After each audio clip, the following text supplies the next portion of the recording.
Welcome to the Daily Dish with New York Times bestselling author Leanne Ely. Putting vibrancy back into your everyday life and feeding your heart, mind, body, and soul. Join us every day at 1 p.m. Eastern for Motivational Monday, Tuesday's Tip, Wise Woman's Wednesday, Thirsty Thursday, Food Fight Friday, and of course Q&A, where no question is off limits, and Soulful Saturday. Here is your host, Leanne Ely, and the Daily Dish.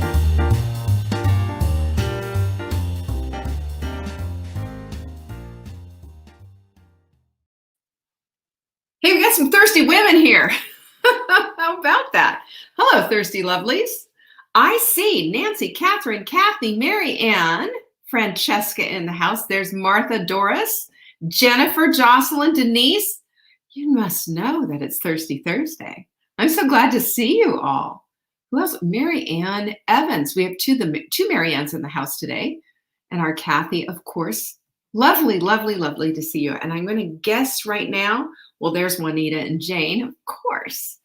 I'm also going to say you're going to find Amber and Jenny, and I've got steam on my glasses, and Lindsay, of course, here. How are you? I hope today's proving to be a wonderful day. Lovely, lovely. And my girl, Terry. Goodness, if you hadn't shown up, I would have been disappointed. Just saying. Joanne, hello. I'm glad you're here. And there's Lucy. We love Lucy. You know that. One of the happiest moments in life is when you let go of things you cannot control or change. It could be either changeable, right? Hi, Susan. Doesn't this just light you up? Goodness, you're going to see me changing glasses. I don't know why, but I'm steaming things up today. It must be hot. It's not hot. It's cold. Anyway, I love this because it just really gives you an aha moment of, that's really what it's all about, isn't it? That's when we arrive to the place of, yeah, that one I can't handle. I realize that. Hi, Laura. Look at and today's our last day of Hot Melt 30. How many of you, pinkies up, have been doing Hot Melt 30 this whole time for the whole month of September? Pinkies up. I want to see it. Juanita says she's decluttering and letting go today. I'm telling you, there is nothing more potent than letting go of things. And, I had a hard time. Just to tell you, Mark was gone for a whole week in August, and I decluttered and cleaned up and did I threw things out, and I made a great big old mess, right? There you go. Let's see this. There we are. And when I went through my closet and my drawers, I made 3 huge trash bags full of stuff. And some of it I was going, I just don't know. Well, don't you know it? This week, Mark was cleaning up the garage, went in there, and he said, "What are these big bags of?" And I went, "Oh my gosh. Those are clothes that I'm trying to get taken to the Goodwill or Salvation Army, whatever you want to take them to." And he said, opened it back. "Are you sure about this?" And I said, "Let it go. Just let it go. Get it out of here." And I'm going to tell you what, and Flynn, I bet you understand this too. I, right then, just knew I had made this a really good decision to get rid of this stuff and hadn't given anything a second thought until the moment that bag was opened. So here's the deal. Put it in a bag, put it in the car, and dump it. Because you will never give it a second thought. You will have the most exhilarating experience of letting go of all this garbage. There's so many things that we just need to get rid of, Isn't that the truth? Yes, ma'am. Amen. Jocelyn's here too. Did you know that? I'm so glad. Anyway, we have so many good things going on. First of all, we are sprinting on Monday, and I don't care if today's your last day of Hot Melt 30. Great. Maybe have a little break, put some berries in your smoothie or whatever. But remember, on Monday, we start again on the Hot Melt Sprint. And I'm telling you, there's a palpable thing in the air right now of everybody going all the way in, especially considering if you buy a Hot Melt Sprint kit, this is where you get all the stuff that you need for your Target Trifecta smoothie. We have different levels of these kits. They all come with our appetite control kit. That is a $185 value. That's crazy. Actually, it's over that. It's $217 value if you individually do everything. But as a kit, that's what it is. Why wouldn't you get that? Especially if you're struggling with carb addiction, sugar, etc. This is going to help you out, and it's free, absolutely free when you get the kit. And then you're set up for several sprints ahead. savingdinner.com/show. That's how you're going to know about that. And to get all the information on the sprint and to get your guide and everything else, by the way, it's free. Go to savingdinner.com/sprint. There's a webinar there that I did this last Monday that you can read, that you can go through and really get a good handle on what it is. Download and print the guide. You will thank me later. Amen. All right. So that's what we have for you. And the appetite control kit looks like 4 bottles of the Crave Crusher and 1 bottle of the Leptofix, because that's the ratio and it's a 4-month supply. It really isn't off the hook. It's ridiculous. I don't even know what we're doing it, but we are. Take advantage of it. Probably the last time around. And supplies are getting low. So, it's going to be while supplies last. We are not back ordering this one. So get it now. I'm telling you. The other thing that I have to tell you is the book is available. Do you want me to sign it for you? I will. All you have to do is order it. Go to savingdinner.com/crazy. That's where we have them. And there's a little workbook that comes with the book itself, which will help you really understand and go through the processes of how your thinking is affecting everything. You'll like it. Tomorrow's Q&A, and today is the last day. Send in your questions to support@savingdinner.com. Question for Leanne on Friday is what you want to put in the subject line, and I will take care of it. You just finished reading it? Joanne said she just finished reading it this morning. Well, I'm anxious to get your feedback, Joanne. And if you are a part of Inner Circle, don't forget tomorrow morning at 11 a.m. is our first meeting. Boy, am I excited about that. I hope you are too. It's going to be fun. So I think I have covered all of the things. If I haven't, look in your comments here. There'll be something there that tells you what you need to do. We keep things going and moving along so that we don't have an opportunity to fall off the rails. I don't know about you, but falling off the rails is one of the most unpleasant experiences ever. You feel lost and abandoned and Oh, sorry. I'm sorry. You're right. Right. Nancy, I'm sorry. Why do I keep thinking today's Friday? On Saturday morning at 11 a.m. Eastern. Hi, Kimberline. She's back. Yay. All right. You ready to dig? We're going to go a little further on thought ladders. We talked about, kind of hinted toward them a little bit yesterday. It's tomorrow. No, it's Friday. It's Saturday at 11 a.m. Flynn. I apologize. I'm ready for the weekend. Can you tell? Oh boy, that's funny. Yeah.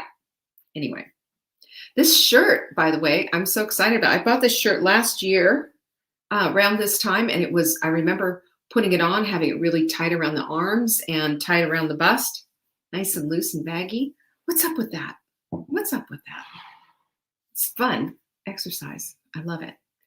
There we go. And Jenny is straightening us all out. The Inner Circle meets on Saturday mornings at 11 a.m. Eastern. All right. Thank you, Jenny.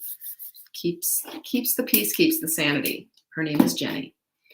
All right. We are breaking free, really, honestly, from making molehills into mountains. And instead, we're going to bring mountains down to molehill size. What do you think of that idea? Don't you think that's a good idea?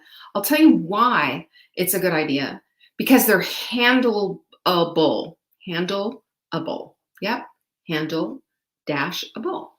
We can do something with a molehill, but if we have this erupting huge mountain in the back of our yard, what are we going to do with that? Nothing you can do with that.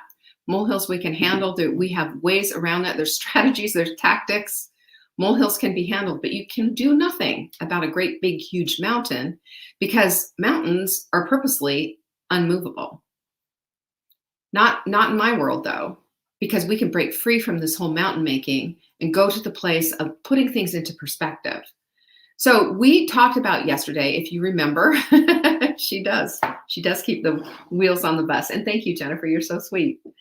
So we talked about seeking out wisdom and what that really meant. And we looked at wisdom as one of the means that we can use to resolve the intensity of our over worrying, of over anxiety, and over creating these little molehills into mountains and making issues entirely too big, much bigger than they are, by our exaggerated thinking and thoughts and speaking about, even in jest, even a little sarcastically, because we understand now, right, that our brains don't get that. They don't, not at all. I mean, our brain is just like, your wish is my command. It is command center. It is taking directives, and it's taking down the information that you give it.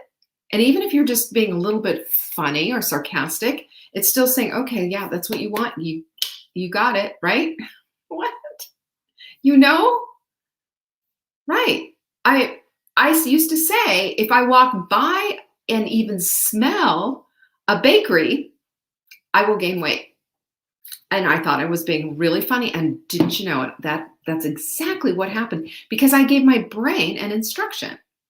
That's how brains operate, by the way. That's not me just saying, oh, this is, wouldn't that be cool? It's not. It's not how. It is how it is. And the reason it is the way it is because of the way it works. It isn't sophisticated enough to pick out the layers of sarcasm and irony and cuteness that we dispense. It just picks up an instruction and runs with it.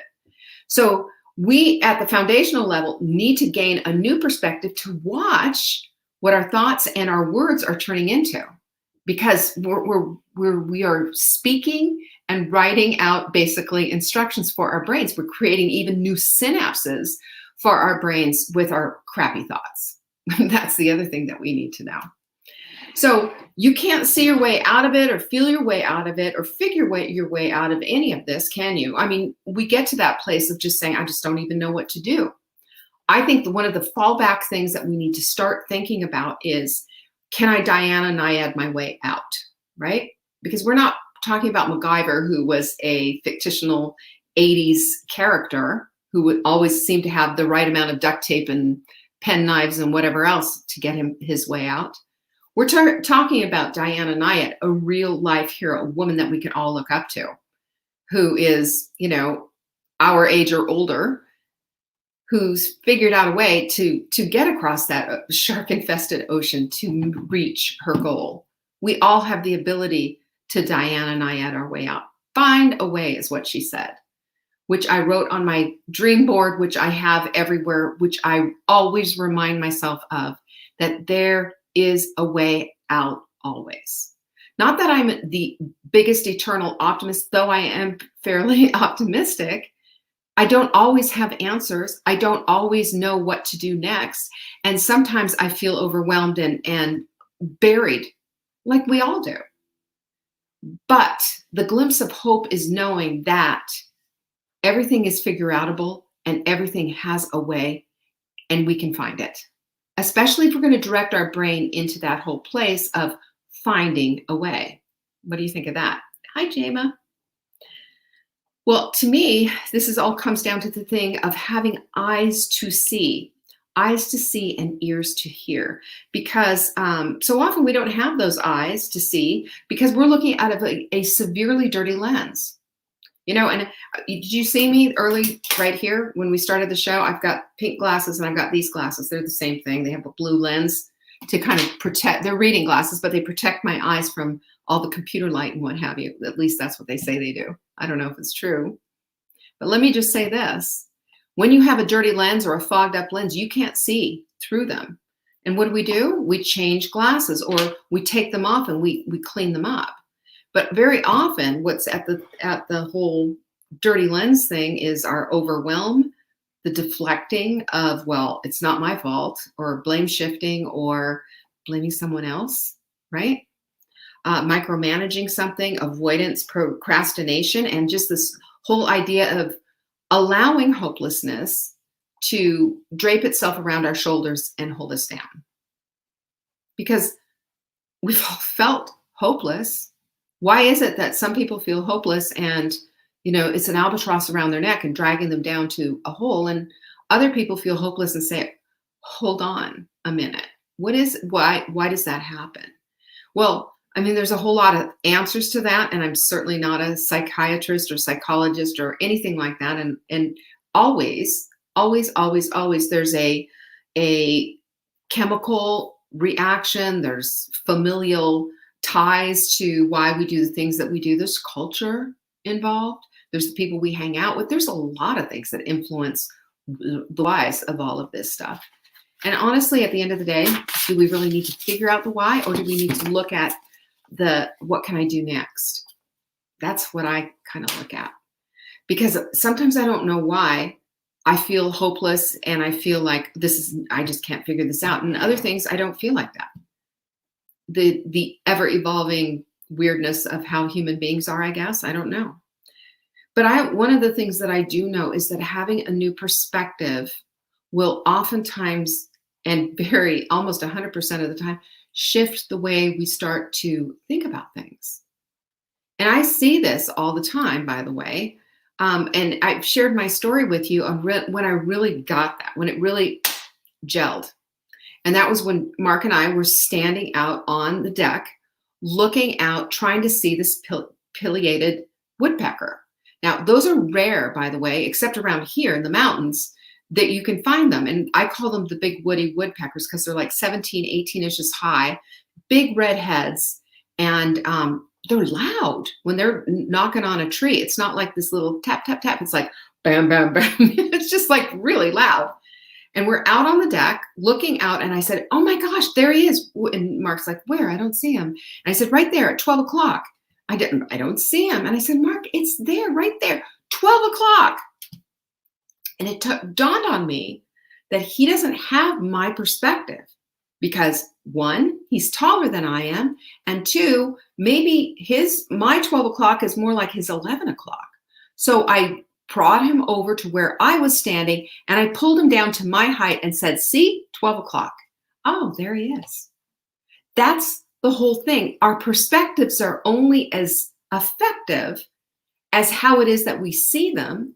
And when they need to be shifted and changed and somebody else can't see our perspective, they've got to really stand in our shoes. And I think that's pretty much the definition of empathy as well, don't you?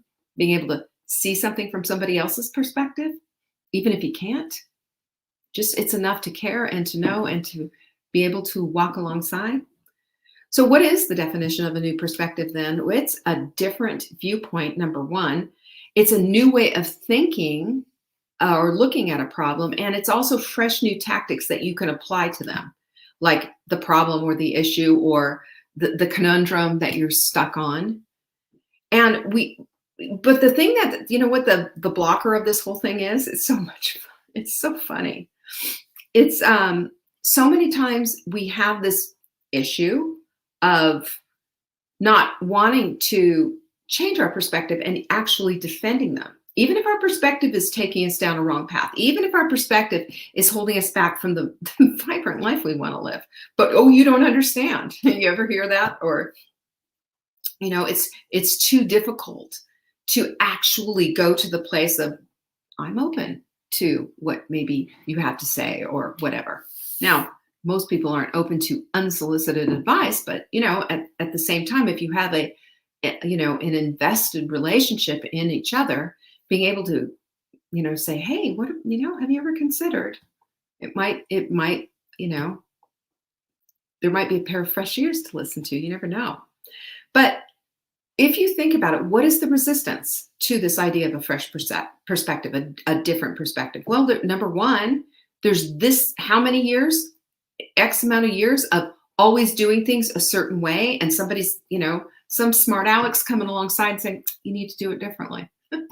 Who are you? I've been in this business for 25 years. You don't know. You know, there's a defense mechanism that goes off. And the second thing is we might have to admit that we're wrong. We're wrong. You know what? Wrong? Me? Wrong? I've been doing this for 25 years, you know? And the last thing is we have to look at ourselves and think, you know, am I even willing to change? Am I? Am I willing to change my mind on something that I've been holding out on, that I've held on to for all these years? Think about that. That's hard to do. And it takes a little bit of a softening of one's ego, and it takes a little softening of one's perspective. I am willing to change. So we talked yesterday about one of the tools to use to help to change some of these things, because these ironclad, we don't have ironclad thoughts necessarily, or ironclad whatevers, especially when you start using terms like I will never, I can't, it's impossible, all these other things that we do, because that's a full stop into never going to happen, right? Never going to happen. So thought ladders are, instead of, now some of us can do this. Let me just, before I get into thought ladders, some of us can say, you know what? Stupid thought. I'm going to do this instead. So you go from saying, I'm fat and horrible and ugly and this, that, and the other thing, to my affirmation is, I am beautiful and sexy and have a banging bod, something like that. And you go from here all the way on the bottom to way up here, full of confidence and what have you, and no in between to get there, and fully believing that. I don't know those people, but I do believe that there are people out there that have the ability to, on just a dime, be able to snap that whole thing into place. But for the rest of us human beings who can't, because that's what's required in an affirmation, you got to believe it. Well, what if you don't? What if you don't believe this information, whatever, and you've got to move it from I'm completely overwhelmed to this place that I am able to do, make this goal happen. We got to use a thought ladder. And that's what a thought ladder does, is it moves you from the most negative, awful place to the next thing of neutralizing that fiery thought. And then the next thing is opening up to possibility. And the next thing is seeing the possibility and getting there. I'm just like, I am doing these things to get there. And then the last one, of course, is saying, here I am, having that great thought instead of that horrible thought that you were having on the bottom of it. So I think it's a more gentle and thoughtful process than to just say, just change it up like that. I mean, we want to. Don't get me wrong. We all want to. We want that affirmation to fit into place and get it done. And some things we can use an affirmation like that. Some things we can say, you know what? This, and this, done. Some things we can, like getting organized with, your desk, although I'm working on it. I keep saying that. I am working on it. It's gotten a lot better. But the next thing is to just take the heat and the emotion out. We say it, Kara says it as a neutral thought. We say it as unplugging from the emotion. In other words, allowing whatever it is to just be a factual thing and be analytical about it. Like, okay, so you've got a lot going on, and it can be overwhelming. And yes, it's affirming how it is that you're feeling, but not staying there. Then it's allowing for the next thing. That's what a ladder does, right? And think about what a ladder is in the first place. In order to get to the top of the ladder, you have to start at the bottom, and you have to move yourself up. That's how it works. That's what a thought ladder is about. And your thoughts are what take you from A to B, A to Z. The thoughts are. So if you have these inflammatory thoughts, and in an inflamed brain, you're going to have like crazy stuff coming out of your mouth, and absolutely nowhere to go with it. There's no solution. It's just you're buried into all this garbage. So we know that our thoughts can keep us stuck, or our thoughts can set us free. And what we're talking about today are the break free thoughts from feeling like we've got all these mountains in our lives and everything is just insurmountable. It's just not true. And here's the ways that we can start with. First of all, this is how you build your thought ladder. Is number one, you got to start with a negative thought that has stopped you from realizing your goal. So let's just say your goal is to, I don't know, let's say you're overwhelmed. Everything in your life, I'm just overwhelmed. I just can't. I'm on the struggle bus. All the things. I am overwhelmed is your overriding thought, and has stopped you from doing anything. Stopped you from, even taking a shower in the morning. Stopped you from living your most vibrant life for sure. But just on the bottom of that, it stopped you from everything. So remember, what does overwhelm mean? It means you're over your head. It means you're stuck. It means you're buried. So if you want to start at the bottom, you need a little wiggle room to get out of there. And that's what a neutral thought does. And that's number two.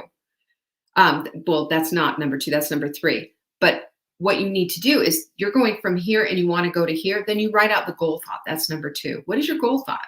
You want to say, let's say, I am overwhelmed, stuck, done, whatever. On the top, you say, I am accomplishing what I want. And you put in what it is. I am accomplishing. Remember something about your brain. It doesn't work in past tense. It doesn't work in future tense. It works in present tense. I am blanking, that is absolutely, you are in the present tense of doing that actual thing. And your brain understands that perfectly. There's nothing to have to untangle or whatever. It's just a directive and an instruction to your brain.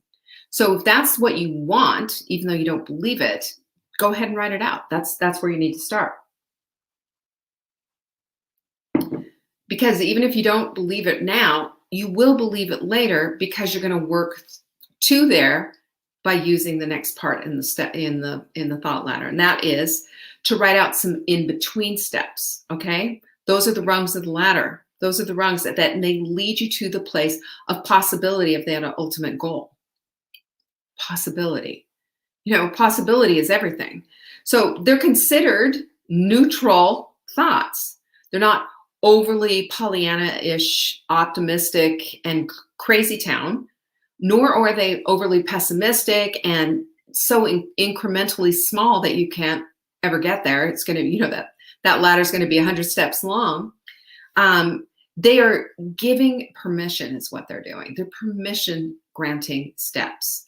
So you say things like this: I am open to whatever it is. And then I am starting to believe that. You see what you're doing? You're giving your brain permission to start to think something different. You're giving your brain permission to say, let's open up and take a look at this just a little bit. When we start to do this kind of a thing, that's when we're starting to, you can hear the breath come out. You can hear the, without the overwhelm, without the crazy town stuff. Because crazy town doesn't help us out. Crazy town keeps us in crazy town and we want out. That's what this whole thing is about. It's not workable. It's not workable. So I am starting to believe that I can accomplish anything I want.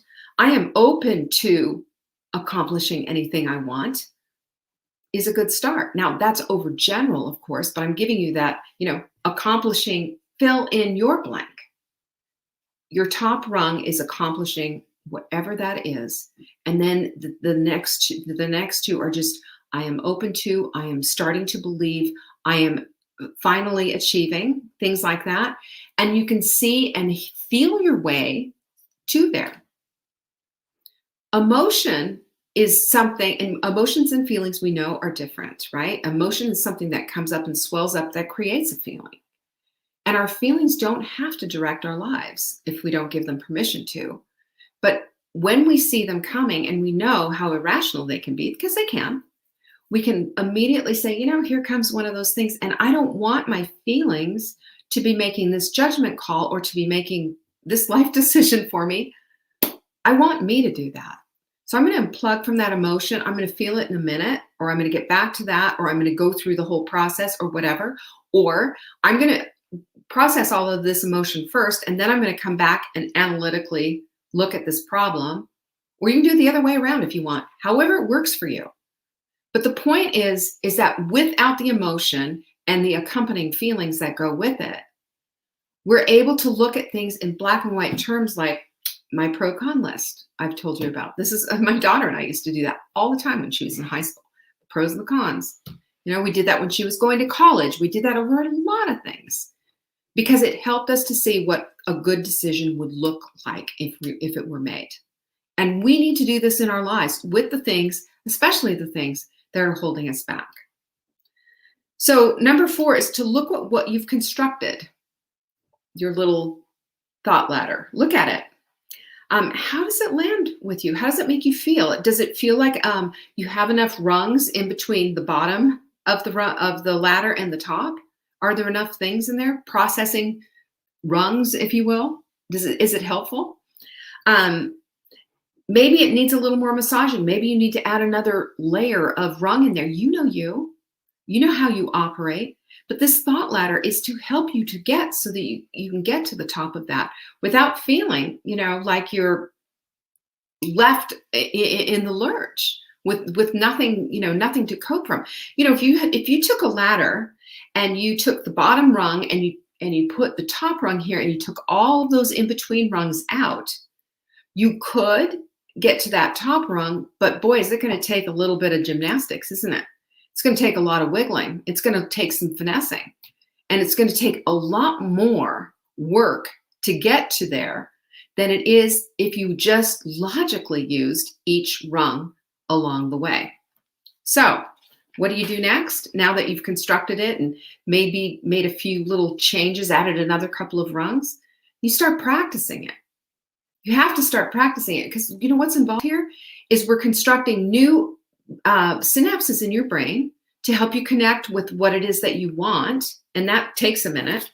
You need to journal it. You need to speak it. You need to start doing different things so that you can hear, understand, experience, and feel what this is all about. And that's what you need to emote over, not the other stuff, because the other stuff just pulls us down. We know that. And we need to look at the new insight that you're gaining and be expectant of the answers to be around the corner. Be expectant of the right people to show up. Be expectant that all the questions of how am I going to do this is going to land right there on your lap. Maybe not exactly. Look for unexpected ways in which your answers show up. Because from my perspective, they always do, because I've seen it. When I've had lots of stuff that needs answering or lots of stuff that needs help, there it is. So remember, this is all brand new. Hopefully it is brand new, and it's something that you can use to help you out. But the most amazing thing that you can do to get the place and perspective you want to have is to do this work, because this work it's actual concrete work that will help you see what it is that you need to see. And we all need a customized plan. We all think differently. We all have different whatevers that have influenced the way that we think. And if we want to have 10 rungs in between, we have 10 rungs in between. If we only need 2, great. If you need whatever, it's up to you. But the point is that we have a tool that we can use to help do this work so that we can get to the place that we want to and stop living in the hand-wringing zone of all this garbage overwhelming us and taking us down. You know what overwhelm looks like? It shows up everywhere. It shows up in your home, on your body, in your head, in the words that you speak, in the life that you lead. Overwhelm doesn't need to be overwhelming. It can be managed. And it can be managed and put into bite-sized pieces. And I'll tell you just one more thing. If you were a part of our last full bloom, which was from fear to here and understanding what fear is, we talk about fear we unpack fear so that we can get from the fear fence to the courage castle. And it sounds super corny, but I'm telling you, if you want to check it out, you can go to savingdinner.com/bloom and order that and listen to it. It's a full day and you can take it in pieces. But if you're living in fear and you're saying, yeah, Leanne, you just don't get it, this is the thing that might hit you over the fence, so to speak, and get you to the place where you can start to unpack some of this stuff. It's time to develop new and effective ways to deal with this stuff. We don't have to live handcuffed to a life that we don't want. We can live vibrantly if we choose to. And it's a matter of tools, it's a matter of perspective, and it's a matter of surrounding yourself with the right community as well. That's why we do all this work here. Thanks for joining me today, by the way. I appreciate that. Tomorrow is Q&A, so I hope you join me for that. If you have a question, send it into support@savingdinner.com. And question for Leanne on Friday goes right there in the subject line, because that is going to get done and all those questions are going to be done today, so we want you to get on it. And last but not least, our sprint, which is a monthly challenge, is coming up on Monday. It is free of charge. Go to savingdinner.com/sprint to download your guide, to watch the webinar, and to get with the program. Because I'm telling you, on Monday, your perspective just might change as you go through this 7-day program with a bunch of amazing women. How about that? I so appreciate you. Thanks for showing up. See you tomorrow for Q&A. Peace be with you. Thanks for watching. You can find us on YouTube on the Saving Dinner channel or on the Saving Dinner Facebook page. Check back daily for new episodes, Monday to Saturday at 1 p.m. Eastern. If you missed the live show, you can watch the replay. Until next time, pinkies up.